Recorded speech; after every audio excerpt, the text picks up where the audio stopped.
And as we're talking, we're getting notice that the Democrats are now coming up with a strategy to perhaps tie some kind of legislation that would make sure Mueller is protected into some budget deal. As we know, they're now facing this new February 8th deadline for the debt ceiling.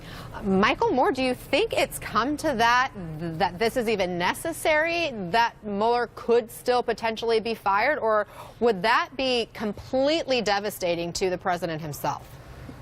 Well, let me say yes to both of them. Yes, I think that it would be devastating to the president himself, and yes, I think he's going to have to try to fire Bob Mueller, because I think Mueller already has the information on him probably to move forward with the investigation. You know, you're seeing all these things happen at one time. We've got the Republicans with the Chairman Nunes wanting to talk about this memo that's out there and releasing this thing. We've got them attacking the FBI, which is sort of standard playbook that you see when you're under the scrutiny of government investigation. You start attacking the investigators. And then we've got the president over here in this White House council talking about whether or not he ought to be fired, and the president upset with Rod Rosenstein. So you've got all these confluence of things happening at one time.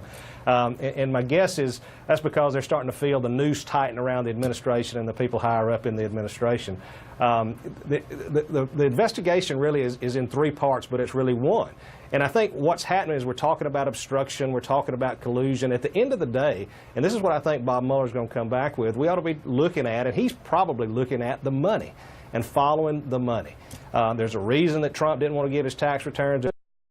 Reason that Eric Trump said that all the money for the golf course was coming from the Russians during the time that no banks were lending money on those things.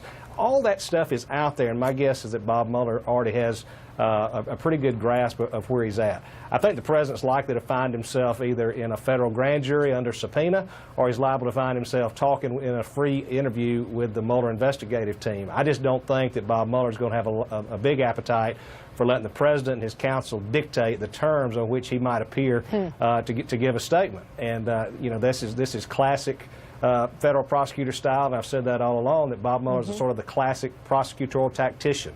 And that is that he's going to bring his man in, he's going to look him in the eye, and he's going to be able to tell when he's lying to him. And Trump is going to be his own worst enemy if he ever gets in there for an interview, either with the agents or in front of a grand